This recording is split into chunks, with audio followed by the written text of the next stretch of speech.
मैं जीवन प्रजापति स्वागत करता हूं आपका अपने स्टडी चैनल महाभारती क्लासेस पर। देखिए दोस्तों, हमारा हिस्ट्री में क्या चल रहा है, मौर्य वंश चल रहा है। ठीक है, तो उसके हम अगली कड़ी में चलते हैं। अगली कड़ी क्या है, हमने जो अभी तक हमने पढ़ा है वो पढ़ा है अशोक के जो शिलालेख थे, उन वहां तक हमने जो पढ़ चुके हैं। कितने शिलालेख बताए थे अशोक के, जो कि हमने जिनकी खोज हुई थी, उनको हमने पढ़ने में क्या करी थी, सफलता पाई थी। कितने थे हमारे पास, 14 शिलालेख अशोक के पाए गए थे। ठीक है, जिनको कि हमने पढ़ने में सफलता पाई थी। और वो उसके जो अशोक के शिलालेख थे किस किस भाषा में लिखे हुए थे, ये सारी जानकारी हमने क्या हुआ अपनी पिछली क्लास में ले ली थी। ठीक है, तो एक बार और देख लेते हैं। जो शिलालेख थे किस किस भाषा में थे, 3 भाषाओं में थे। एक अरावाइक में थे, एक खरोष्टी लिपि में थे और एक ब्राह्मी लिपि में थे। 3 लिपि में उसके जो है शिलालेख लिखे गए थे। जो शिलालेखों के जो स्थान थे उसके बारे में हमने जो पढ़ लिया था। ठीक है, अब देखिए आगे पढ़ते हैं जो स्तंभ लेख थे अशोक के, उनके बारे में। ठीक, अशोक के स्तंभ लेख कितने हैं हमारे पास, 7 स्तंभ लेख आते हैं। किसके, अशोक के। स्तंभ लेखों की संख्या कितनी है, 7 है। जिनमें जो सबसे पहला हमारे पास स्तंभ लेख आता है वो आता है दिल्ली का टोपरा स्तंभ लेख। कौन सा आता है, दिल्ली का टोपरा स्तंभ लेख हमारा सबसे पहला आता है। देखिए इसके बारे में कहा जाता है कि ये जो था पहले कहां पे था, पहले जो था ये यूपी यानी कि उत्तर प्रदेश के सहारनपुर जिले में थे। कहा, सहारनपुर में। पहले था यूपी के सहारनपुर में। बाद में क्या हुआ, फिरोज शाह तुगलक के राजा थे। कौन, फिरोज शाह तुगलक।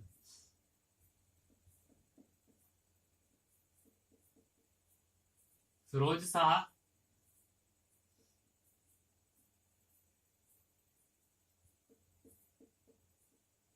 तुगलक, इसने क्या किया, इसको दिल्ली से कहा, सॉरी, सहारनपुर से, यूपी के सहारनपुर से कहा दिल्ली में क्या कर दिया, स्थानांतरित करवा दिया। पहले कहा था, सहारनपुर में था, और अब कहाँ है वर्तमान में या फिर बाद में। तो बाद में हम इसको बोलेंगे कहां पर है, अभी भी ये दिल्ली में है। ठीक है, और दिल्ली में जो इसको वहां से सहारनपुर से दिल्ली किसने पहुंचाया था, वो पहुंचाया था किसने, फिरोज शाह तुगलक ने। ठीक है, ऐसे ही देखिए ये तो था हमारा पहला स्तंभ लेख, कौन सा, दिल्ली का टोपरा स्तंभ लेख। दूसरा स्तंभ लेख था हमारा दिल्ली मेरठ स्तंभ लेख। दूसरा था हमारा दिल्ली मेरठ स्तंभ लेख। देखिए जैसे हम इसके नाम से पता चल रहा है, इसमें क्या है, दो नाम, दो शहरों के नाम आ रहे हैं। एक नाम आ रहा है दिल्ली का और एक नाम आ रहा है मेरठ का। देखिए यहाँ से क्या हमें जानकारी मिलती है कि या तो ये पहले दिल्ली में हो या फिर मेरठ में हो, कहीं ना कहीं तो दोनों एक शहरों में से दूसरे शहर में गया है। तो देखिए पहले जो था, पहले था ये मेरठ में। ठीक है, कहाँ के, यूपी के, यूपी के मेरठ में स्थित था ये पहले। इसको भी किसने जो है वहां से जो है हटवा के जो है दिल्ली में जो है स्थापित करवाया था। इसको भी किसने, फिरोज शाह तुगलक ने। किसने,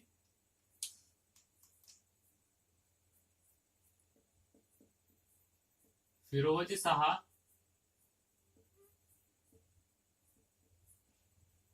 तुगलक ने भी इसको क्या करवाया था, फिरोज शाह तुगलक ने किसको, दिल्ली के टोपरा स्तंभ लेख को। और जो दिल्ली और मेरठ जो स्तंभ लेख है इसको भी किसने, फिरोज शाह तुगलक ने ही क्या करवाया था, हटवा के। कहा से, मेरठ से कहा जो है लगवाया था, वर्तमान, यानी कि अगर हम इसकी वर्तमान स्थिति देखते हैं तो वह है अभी भी ये जो है दिल्ली में। वर्तमान में कहा है ये, दिल्ली में है वर्तमान में। ठीक है, वर्तमान में कहा है, दिल्ली में। अब देखिए 2 स्तंभ लेख हमने पढ़ लिए। पहला दिल्ली का टोपरा स्तंभ लेख पहले ये कहा था हमारा यूपी के सहारनपुर में था। किसने, फिरोज शाह तुगलक ने इसको सहारनपुर से उखड़वा करके कहा दिल्ली में इसको स्थापित करवा दिया था। दूसरा हमारा दिल्ली मेरठ अभिलेख, इसको दिल्ली मेरठ स्तंभ लेख, ये भी पहले कहा था यूपी के मेरठ जिले में था। वहां से क्या, फिरोज शाह तुगलक ने इसको वहां से, इसको भी वहां से उखड़वाया और कहा दिल्ली में स्थापित करवा दिया। उसके बाद बात आती है हमारा तीसरा, जो तीसरा स्तंभ लेख आता है वो आता है लोरिया अरेराज। तीसरा स्तंभ लेख आता है हमारे पास लोरिया अरेराज। ये जो स्थित है इस समय वर्तमान में, ये है हमारा चंपारण बिहार में। बिहार का एक शहर है क्या, चंपारण, जहां पर क्या है हमारा लोरिया अरेराज जो स्तंभ लेख है, अरेराज स्तंभ लेख है, वहां पर है।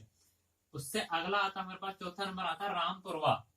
रामपुरवा जो स्तंभ लेख है वो भी कहाँ पर है, हमारे चंपारण बिहार में है। कहाँ पर, चंपारण बिहार में है अगला रामपुरवा स्तंभ लेख भी। उसके बाद आता है लोरिया नंदनगढ़।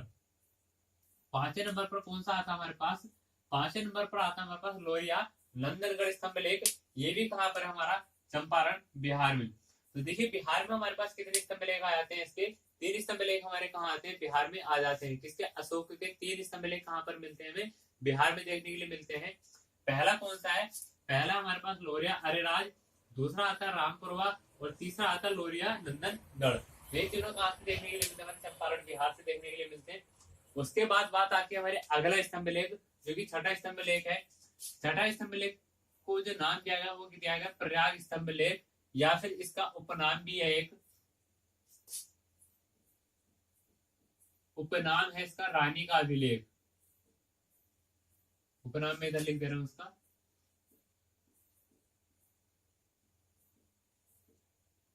उपनाम है इसका रानी का अभिलेख।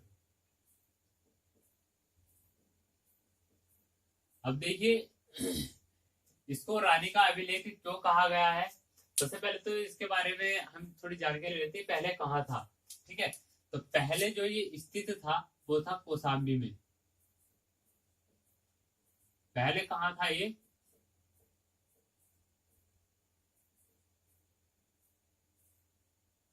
ठीक है। उसके बाद क्या क्या है, इसको सम्राट अशोक ने, यानी कि अशोक जो, सॉरी सम्राट अशोक नहीं, अकबर ने, अकबर ने क्या किया, इसको वहां से हटवा करके कहा लेके आ गया था इसको, प्रयाग में। कौन, अकबर। अकबर ने कहा से, कौशाम्बी से हटवा करके इसको कहां पर जो है स्थानांतरित करवा, स्थापित करवा दिया था, प्रयाग में। कौशाम्बी से प्रयाग में किसने इसको जो है लगवाया था, अकबर ने। ठीक है, इसका उपनाम क्या है, रानी का अभिलेख इसको कहा गया है। रानी का अभिलेख क्यों कहा गया है, क्योंकि जो सम्राट अशोक की मैंने कितनी 5 पत्नियों के बारे में आपको यहाँ पर वर्णन किया था, जो कि मेरी पिछली क्लास में आपको पढ़ने के लिए मिल जाएगा। तो 5 रानियों में सबसे जो 5वीं रानी थी कौन, जो थी इसकी कारोबा की, उसके बारे में जो जानकारी मिलती है वो हमें कहाँ से मिलती है, प्रयाग स्तंभ लेख से ही मिलती है। इसीलिए इसको क्या कहा गया, रानी का अभिलेख भी कहा गया है। ठीक है, तो इसमें क्या है, इसकी अशोक की पत्नी, अशोक की पत्नी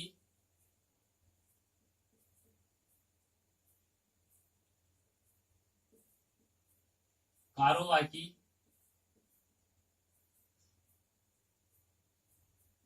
के बारे में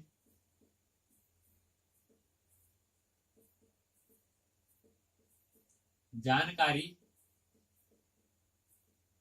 मिलती है।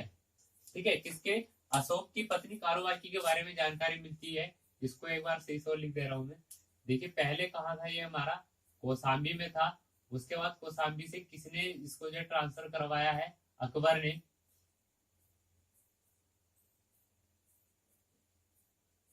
कहां पर करवाया, प्रयाग में। ठीक है, प्रयाग में इसको ट्रांसफर करवाया कौशाम्बी से अकबर ने। और इसका जो उपनाम है प्रयाग स्तंभ लेख का, वह रानी का अभिलेख। रानी का अभिलेख क्यों कहा गया है, क्योंकि इसमें इसकी जो पत्नी थी कारोबाकी, उसके बारे में जो है वर्णन मिलता है। ठीक है, सबसे प्रिय पत्नी थी इसकी कारोबाकी, और इसमें एक इसके पुत्र के बारे में भी जो है जिक्र किया गया है। इसका पुत्र का नाम था तीवर, पुत्र का नाम था तीवर, जो कि कारोबाकी से जो उत्पन्न था। ठीक है, कारोबाकी और अशोक के जो पुत्र था उसका नाम था तीवर। तीवर के बारे में भी कहां से हमें जानकारी मिलती है, अशोक के प्रयाग जो स्तंभ लेख था उससे जानकारी मिलती है। ठीक है, अगला जो हमारे पास आता है, अगला आता है हमारे पास रुमनीदेही स्तंभ लेख। देखिए रुमनीदेही जो स्तंभ लेख है वो है हमारा लुम्बिनी में। कहां पर है, ये है लुम्बिनी में। लुम्बिनी जो पड़ता है हमारा, पड़ता है नेपाल में। लुम्बिनी में स्थित है हमारा रुमनीदेही स्तंभ लेख। और ये जो पड़ता है कहाँ पर पड़ता है, ये पड़ता है नेपाल में। ठीक है, अब देखिए इसमें क्या है, एक बात का जिक्र किया गया है, इसमें क्या कहा गया है, इसमें आपको मैंने भी पीछे पढ़ाया था कि जब अशोक ने अपने अपने जो समय जब उसका शासन चल रहा था, शासन के 20वें वर्ष में कहां पर जो उसने जो यात्रा की थी, अपने शासन के 20वें वर्ष में लुम्बिनी की यात्रा की थी, जहां पर महात्मा बुद्ध का जन्म हुआ था। तो वहां पर जाकर के वो क्या करता है कि वहां की जनता के क्या कर देता है, सारे कर क्या करता है, माफ कर देता है। ठीक है, तो उनकी जो घोषणा की थी उसने की थी रुमनी देही स्तंभ लेख में ही की थी। ठीक है, तो इसमें क्या होता है,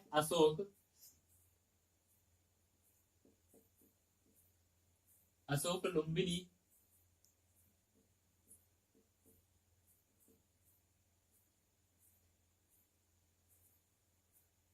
लुम्बिनी को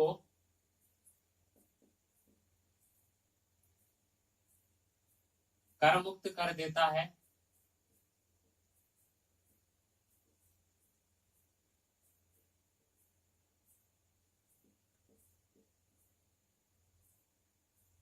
लुम्बिनी को कर मुक्त कर देता है, बस एक कर इसका रहता है, वो क्या रहता है, इसका भाग जिसको हम बोलते हैं, या फिर एक तरीके से भू राजस्व कर। ठीक है, लुम्बिनी को कर मुक्त कर देता है। और दूसरा पॉइंट क्या है, यहाँ पर ही लुम्बिनी में क्या भू राजस्व कर को, भू राजस्व कर को घटा करके कितना कर देता है, 1/6 से कितना कर देता है, 1/8 कर देता है। कितना कर देता है, 1/6 से घटा करके 1/8 कर देता है, यानी कि उसको भी क्या कर देता है, कम कर देता है। ठीक है, और जो ये जो इसका रुक्मिणी जो स्तंभ लेख है, ये किससे संबंधित है, इसका अर्थशास्त्र से। किससे, अर्थशास्त्र से संबंधित है ये।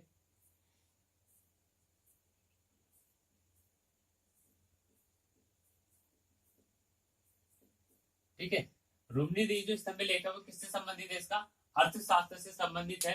तो देखिए ये थे हमारे पास कितने, 7 स्तंभ लेख अशोक के।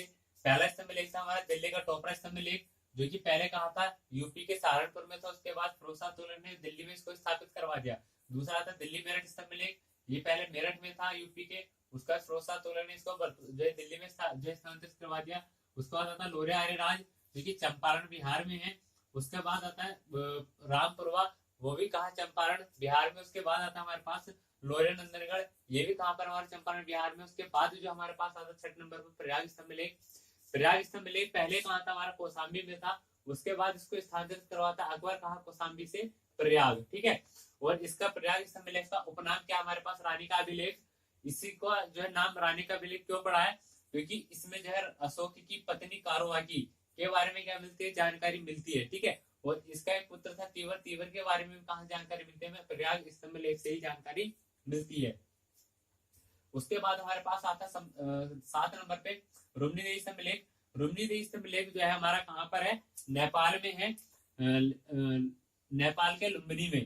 ठीक है, जहां पर महात्मा बुद्ध का जन्म हुआ था, वहां क्या था, अशोक ने लुम्बिनी को कर मुक्त कर दिया था, बस एक कर को छोड़ करके भू राजस्व कर को, और उसमें भी क्या की थी, छूट दी थी। कितनी, पहले वो 1/6 ले आता था, पर उसे क्या कर दिया, फिर घटा करके 1/8 कर दिया था। ठीक है, और जो इसका रुक्मिणी देवी स्तंभ लेख है वो किससे, अर्थशास्त्र से संबंधित है। ठीक है, रुक्मिणी देवी स्तंभ लेख किससे संबंधित, इसका अर्थशास्त्र से संबंधित है। तो देखिए ये बात रही हमारी अशोक के स्तंभ लेखों के बारे में। अब पढ़ते हैं जो अशोक के स्तंभ लघु स्तंभ लेख थे। ठीक है, अशोक के कुछ लघु स्तंभ लेख थे, उनके बारे में थोड़ी जानकारी लेते हैं।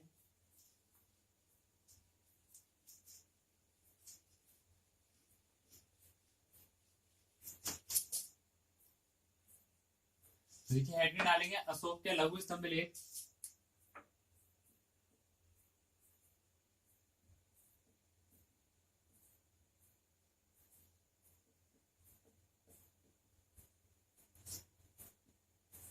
अशोक के लघु स्तंभ लेख, देखिए पहला जो अशोक का लघु स्तंभ लेख था वो कहां पर था, या उसका नाम क्या था, पहला था सारनाथ। पहला जो लघु स्तंभ लेख था वो था सारनाथ, और ये था कहां पर, वाराणसी में। यह है स्तंभ लेख और ये है उसका स्थान। ठीक है, लघु स्तंभ लेख ये है और ये स्थान, ये कहा था वाराणसी, और ये कहां पड़ता है वाराणसी, यूपी में। ठीक है, यूपी के वाराणसी शहर में स्थित है सारनाथ लघु स्तंभ लेख। उसके बाद आता है दूसरे नंबर पर आता है सांची। सांची का आपने नाम भी सुना होगा, सांची का स्तूप। सांची कहां पर पड़ता है हमारा, ये पड़ता है हमारा रायसेन में। रायसेन शहर है एक, सांची का स्तूप जो है नाम सुना होगा रायसेन, ये पड़ता है हमारा एमपी यानी कि मध्य प्रदेश। ठीक है, ये कहां पड़ता है हमारा मध्य प्रदेश में। उसके बाद बात होती है, नंबर आता है हमारे पास 3। जो 3 है वह है हमारा रुमनी देई। ये क्या है हमारा,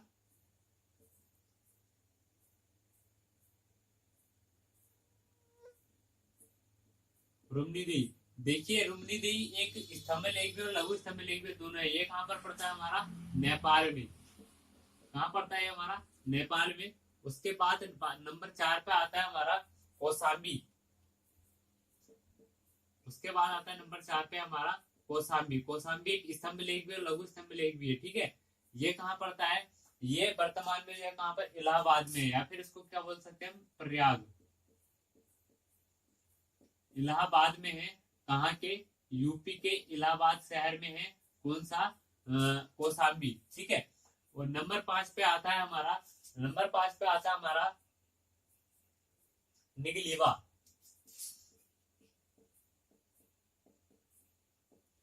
नंबर 5 पे आता है निगलीवा, और ये कहां पर है हमारा, ये भी कहां पड़ता है हमारा, नेपाल में। ठीक है, तो 5 हमारे क्या है, लघु स्तंभ लेख है, जिनमें से पहला कहा कौन सा है, सारनाथ। कहां पड़ता है हमारा, वाराणसी में। दूसरा है सांची, कहां पड़ता है, रायसेना एमपी में यानी मध्य प्रदेश में।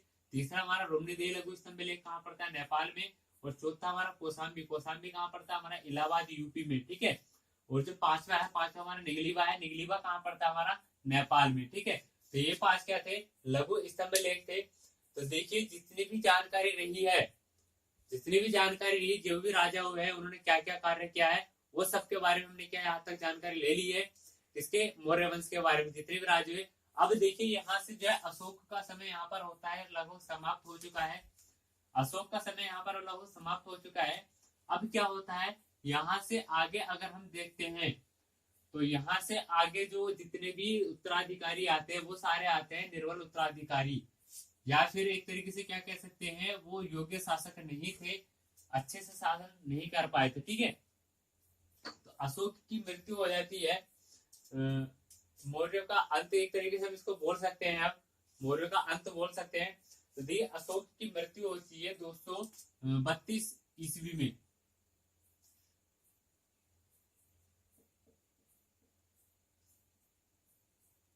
अशोक की मृत्यु कब होती है, 232 ईसा पूर्व में। ठीक है, अशोक की मृत्यु हो जाती है 232 ईसा पूर्व में। इसकी मृत्यु के बाद जो है अभी इसका जो काल है, मौर्य वंश जो चलता है वो कब तक चलता है, 5 दशक तक। किसके, अशोक के बाद। मौर्य वंश अशोक के बाद 5 दशक तक चलता है, जिसमें कि इसके सारे के सारे जो राजा हुए वो क्या हुए हैं, जो भी इसके उत्तराधिकारी हुए सारे के सारे उत्तराधिकारी कहते हैं इसके निर्बल, या फिर क्या कह सकते हैं, अयोग्य, शासन करने लायक नहीं थे। ठीक है, शासन करने लायक नहीं थे, शासन को संचालित नहीं कर पाए थे। ठीक है, तो 5 दशक तक चला था। अब उसके बाद जो इसका अंतिम शासक था, मौर्य वंश का अंतिम शासक,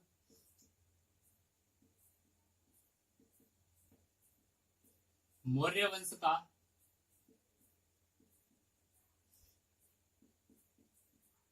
अंतिम शासक था बृहद्रथ।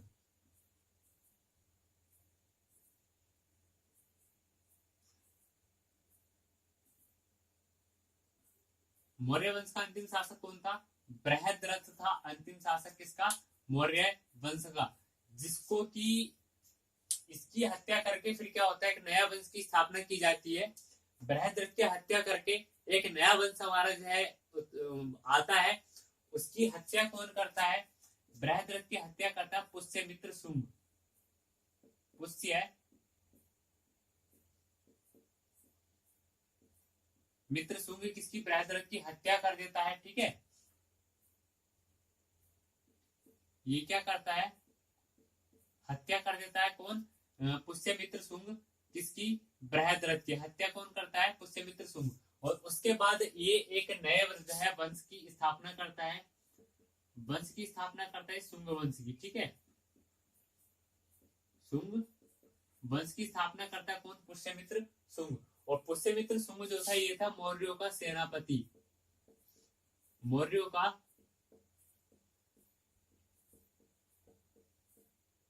पुष्यमित्र शुंग क्या था, मौर्यों का सेनापति था।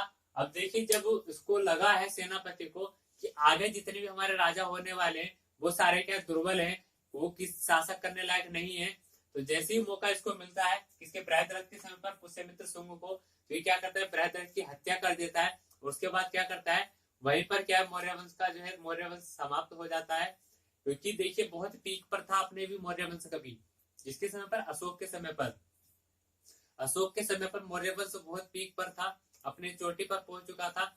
अब यहाँ पर देखिए कोई भी चीज अगर चोटी पर पहुंचती है तो अगर वो आज जो है ऊंचे ऊंचे पे है तो उसका ढलान भी जरूर होता है, ठीक है। अगर कोई आज हमारा ऊंचे पर पहुंच चुका है तो उसके बाद क्या वो नीचे भी आकर के गिरेगा जरूर। तो यहाँ पर क्या था, अशोक के समय पर क्या था, जो मौर्य वंश था वो ऊंचाइयों को छू रहा था। उसके बाद क्या होता है, अगले जब अशोक का समय, अशोक की डेथ हो जाती है, उसकी मृत्यु हो जाती, उसके बाद अगले 50 वर्ष तक कोई भी ऐसा शासक नहीं आ पाता है जो कि मौर्य वंश को आगे तक जो है ले जा पाए, ठीक है, जो कि मौर्य वंश को आगे तक जो है ले जा पाए। बस क्या होता है उसके बाद अंतिम शासक था बृहद्रथ, जिसकी हत्या करता है पुष्यमित्र शुंग, जो कि मौर्य का सेनापति था। उसके बाद पुष्यमित्र शुंग बृहद्रथ की हत्या करके नए वंश की स्थापना करता है, और नए वंश का नाम पड़ता है क्या, शुंग वंश। क्या नाम पड़ता है, शुंग वंश की स्थापना हो जाती है, ठीक है। अब देखिए यहाँ से हम पढ़ेंगे अब जो अभी क्या था, हमने मौर्य वंश के जो राजा थे उनके बारे में हमने जो पढ़ा है, जितने मौर्य वंश के राजा हुए हैं उन सबके बारे में हमने पढ़ लिया है, ठीक। अब पढ़ेंगे जो मौर्य वंश का प्रशासन था, उस समय की प्रशासनिक व्यवस्था किस तरीके की थी, ठीक है। मौर्य वंश की प्रशासनिक व्यवस्था किस तरीके की थी, वहां का प्रशासन क्या था, किस तरीके की जो वहां पर जो कार्य प्रणाली थी, ठीक है। वहां पर किस तरह के जो जो मंत्री होते थे, सारी जो भी जानकारी है प्रशासन से संबंधित, वहां के शासन से प्रशासन से संबंधित, उसके बारे में पढ़ेंगे। तो देखिए हेडिंग डालेंगे मौर्य वंश का प्रशासन, क्या हेडिंग डालेंगे हम, मौर्य वंश का प्रशासन।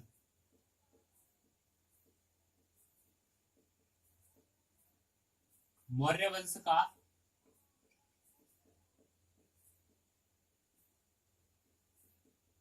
प्रशासन, ठीक है। हेडिंग क्या आ गया हमारे पास, मौर्य वंश का प्रशासन। तो प्रशासनिक व्यवस्था हम यहाँ की पढ़ेंगे। देखिए पहले थोड़ी सी जानकारी बता देता हूँ मैं मौर्य वंश के प्रशासन के बारे में। देखिए मौर्य वंश का जो प्रशासन था वो इस समय पे क्या था, मौर्य वंश में राजनीतिक एकता जो है देखने के लिए मिलती है। राजनीतिक एकता सबसे पहली बार, अगर कहा जाए भारत में सबसे पहली बार राजनीतिक एकता देखने के लिए मिलती है, वो कब मिलती है, मौर्य वंश में ही देखने के लिए मिलती है, ठीक है। भारत में सबसे पहली बार राजनीतिक एकता मौर्य वंश में ही देखने के लिए मिलती है। आगे देखिए क्या है, इसमें क्या था, जो हमारा ये जो मौर्य वंश था ये था कि एक तरीके से केंद्रीकरण जो है बहुत अच्छी तरीके से केंद्र की, मतलब एक केंद्रीकरण जो है क्या हुआ था, मौर्य वंश क्या बोल सकते हैं, मौर्य वंश जो था केंद्रीकरण, यानी कि एक ही जगह जो उसकी सत्ता थी, किसी एक व्यक्ति के हाथ में क्या थी, उसकी सत्ता थी। मौर्य वंश का प्रशासन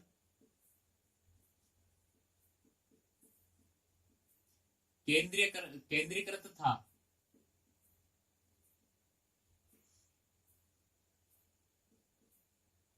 मौर्य वंश का प्रशासन क्या था, केंद्रीकृत था, यानी कि उसकी जो सत्ता थी किसी एक व्यक्ति के हाथ में थी, ठीक है। सत्ता किसके, एक व्यक्ति के हाथ में ही थी। मौर्य वंश में एक व्यक्ति के हाथ में ही क्या थी, सत्ता थी, ठीक है।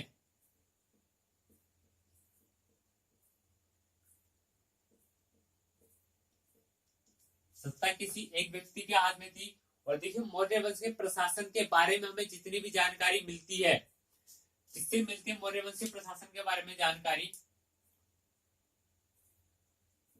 जानकारी का जो मुख्य स्रोत है,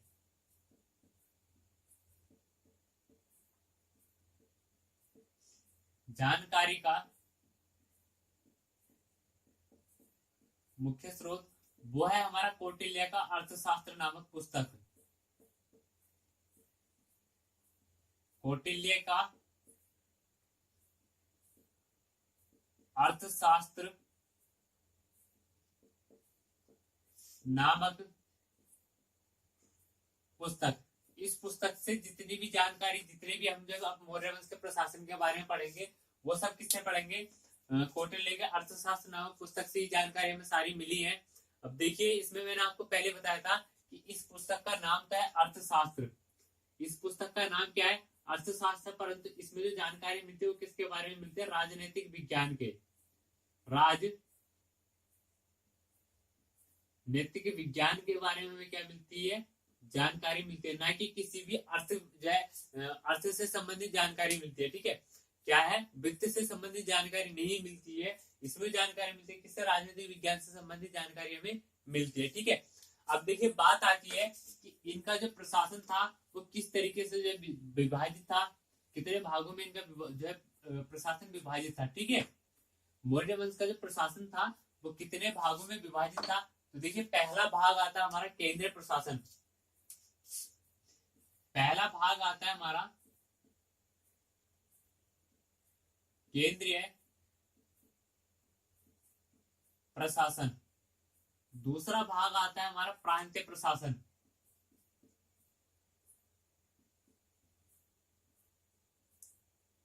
प्रांतीय प्रशासन। तीसरा आता है हमारा नगर प्रशासन।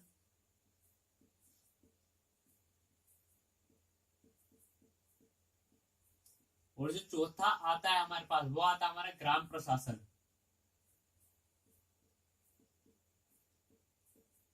चौथा क्या आता है हमारे पास? ग्राम प्रशासन। यानी कि मौर्य वंश की जो प्रशासनिक इकाई थी वो कितने? 4 भागों में विभाजित थी। पहला था हमारा केंद्रीय प्रशासन, दूसरा था प्रांतीय प्रशासन, तीसरा नगर प्रशासन, चौथा था हमारा ग्राम प्रशासन। अगर इसकी तुलना हम आज के समय से करें, उस समय की तुलना अगर हम आज के समय से करें, तो आज के समय में तो हमारे पास ऐसी है ना। इसी तरीके से हमारे जो हमारे भारत का जो इस समय वर्तमान भारत है उसमें जो प्रशासनिक व्यवस्था है इसी तरीके से बटी हुई है। देखिए, पहले क्या हमारे पास केंद्र सरकार होती है, उसके बाद क्या होती है? राज्य सरकार होती है। केंद्र सरकार से नीचे राज्य सरकार, जो कि यहाँ पे प्रांतीय सरकार थी। उसके बाद क्या होते हैं? विधायक बनते हैं, जो कि नगर एक ही क्षेत्र उनको दे दिया जाता है। ठीक है, विधायकों से नीचे क्या होता है? तहसील स्तर आता है। सॉरी, राज्य के बाद क्या आता है हमारे पास? जिला आता है। जिले के बाद क्या आते हैं? हमारे ब्लॉक आते हैं। ब्लॉक के बाद सॉरी राज्य, सबसे पहले हमारे पास क्या आता है? राज्य। राज्य के बाद क्या आ गया हमारे पास? केंद्र। केंद्र के बाद राज्य। राज्य के बाद आगे जिले। जिले के बाद आते हैं हमारे पास तहसील, और तहसील के बाद आता है हमारा ब्लॉक स्तर, और ब्लॉक स्तर के बाद क्या आता है हमारे पास? ग्रामीण स्तर पे क्या आता है हमारा? एक तरीके से प्रशासनिक इकाई हमारी इस तरीके से बटी हुई क्या है? वर्तमान की अगर हम बात करें, वर्तमान में सबसे पहले क्या आता है हमारे पास? केंद्र। ठीक है, केंद्र के बाद जो बात आती है हमारी किसकी आती है? राज्य की। राज्य के बाद बात आती है हमारी जिलों की, जनपद। जिले के बाद आती है तहसील, और तहसील के बाद आता है ब्लॉक। ठीक, और ब्लॉक के बाद क्या आता है हमारे पास? ग्राम स्तर।